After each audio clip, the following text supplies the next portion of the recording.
What's going on, everyone? Russell here. Gonna break down the May 7th NBA slate on DraftKings from a tournament perspective, and I think I got some pretty sharp advice today. Let's hop right into it. Before I go game by game, I want to touch on a few players. First one being Desmond Bane. His price is just simply too cheap, right? Regardless of trying to predict the slate from a strategy perspective in terms of like what adjustments teams are going to make and matchups. I think he's just too cheap, and you have to go higher than the field will be on him at 6,400. I know he hasn't played great against the Warriors, but he's been a little banged up in games 1 and 2. Had a few days to rest, so hopefully he's doing better there. And we've seen what he's capable with, especially in the series against Minnesota. So I love him as a bounce back spot today, especially Ja can't drop 47 or whatever it was every night, so he's going to need some help. And I love Bane today. He's projected for some high ownership at 41 plus. I really hope he's not that high. But if you can get him at 6,400, I think you got to bite on that, even if he's chalk today. And if we look at his correlation, he is most highly correlated with Jaren Jackson. And Tyus Jones, which is interesting because they're not on the floor together that much. So if we talk about Jaren, I like him today a bit more than usual because Horford's price is still too cheap for him at 5,900, given the minutes he's going to be playing, assuming he stays healthy and out of foul trouble. So Horford's going to be absolute chalk today, and JJ's going to be a bit less popular. And I think his ceiling is slightly higher as well. So I love going a little lighter than the field on Horford and a little higher on JJ, who I think is a good play. Another sneaky play in that correlation that I think is going to be a steal today at 3,600 is Tyus Jones. Now, with Brooks obviously being suspended for this game, Melton got a little bit of extra run, but not as much as I'd hoped because I love him as a player. Tyus Jones was actually affected the most, going from 12 minutes game 1 to about 21 in game 2. And like Melton, he's a very good per minute fantasy player. So I'm going to have a bunch of lineups with that stack of Bane, JJ, and Tyus, and I love it. Now, if we go talk about the first game, Celtics-Bucks, we got Smart likely coming back, which I think puts a little damper on Jalen and Tatum. But regardless, I am not trying to roster too many players from this game. The only ones I'm definitely interested are Giannis, obviously. And that's because since I think Bane is going to bounce back today, I think Ja probably won't hit his ceiling. So I think Giannis is the good ceiling bet for today. He's obviously going to be popular, projected for 41 plus, but I think he's going to be in the optimal today, especially coming off a loss. I'm not really that interested in Jalen despite his good game 2 showing. Tatum, 10K is a little too much for me. Smart, reasonable price at 6,200, but I think there's more interesting plays. And as I said, I'm going lighter on Horford, as I think there's some interesting pivots at power forward today. So I like playing Giannis in the small forward spot. So I like Giannis, obviously. Robert Williams at 4,800, he's still too cheap, getting back up to speed from an injury. Played 25 minutes last game. So I like him as a tournament play. I like Lopez as more of a dart throw, and I like Drew as a leverage play because he's kind of at an awkward price at 8,100, and he's definitely going to be lower owned than Poole. I don't know why it's projecting him for more, because Jordan Poole obviously going to have more minutes with no Gary Payton, possibly being in the starting lineup tonight.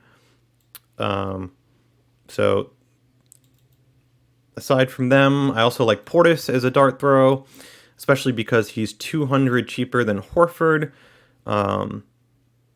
Lopez hasn't been doing that much lately. He always can go off. That's why I'm going to throw him in a couple lineups, but I like Portis more than Horford as a leverage play. And honestly, that's pretty much it. I'm really trying to stay away from that game aside from Giannis and the players I mentioned, and I'm loading up on the second game. That's my stance. I mean, you got to take a strong stance sometimes that'll either hit and pay off or you're going to lose big. So that's my strategy tonight. So let's talk about the second game more. So So I mentioned Bane, JJ, and Tyus as good and sneaky plays. Um, One player that I think will be a key part of the Warriors moving forward with Gary Payton out is Kuminga. He's almost min price at 3,100. Dudes look great every time he's on the floor, and I think he's going to be a big part in helping the Warriors slow down the Grizzlies' offense. While he won't directly, be obviously guarding Ja or affecting him, I think he'll help slow down Jaren Jackson. We'll see if he starts or not.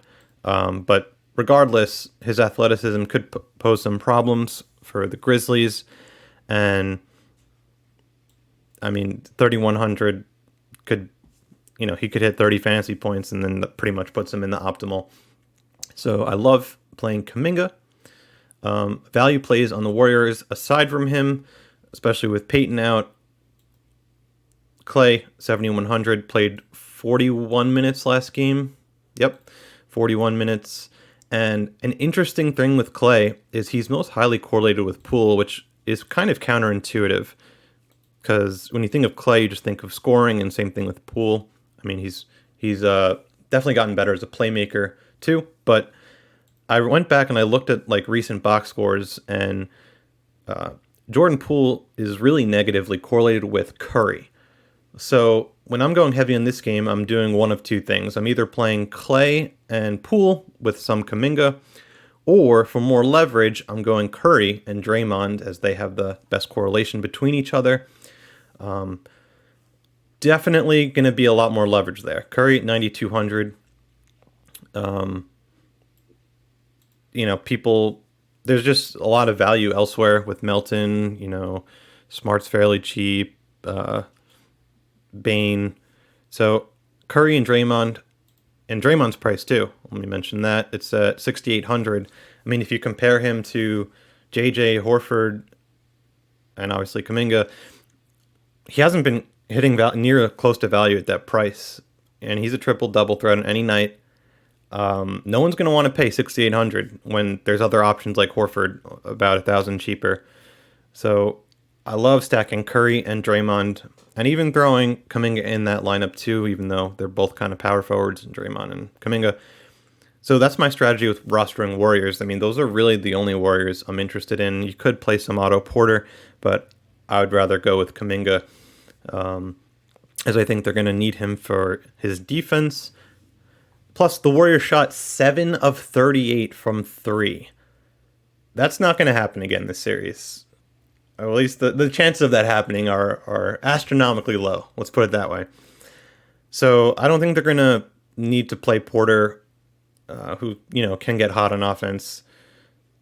I think they're going to play more Kuminga, and that's why I like Steph and Draymond. Like, the Warriors going to shoot better. Draymond's going to get more assists. Clay's playing 40 plus minutes. Poole has more opportunity with Gary Payton out. And even Andrew Wiggins, he's done his best to try and contain Ja. Hasn't had the most success, but he played, I think, 38 minutes last game and started cold, but ended with a strong game with a good performance, and 5,800 is reasonable. So if you don't like any of the stacks I mentioned, you can kind of just throw Wiggins in there as, one of the only Warriors you're playing, and that would make a pretty unique lineup construction, I think, because I think most people are playing at least 2 Warriors today. But we'll see. Anything else on that game? Take a look real quick. I mean, Steven Adams is available. I don't know if he's even going to be in the rotation. But, I mean, if you want a dart throw, he could pay off at 3,400. Not my favorite play. I don't think the Warriors are going to play that much Looney, so I don't think he's going to have a chance to match minutes and get playing time. But, he could. If you're making a bunch of lineups, 3,400, you could do a lot worse if he's in the rotation. Obviously, he could score 0 fantasy points, so not my favorite play.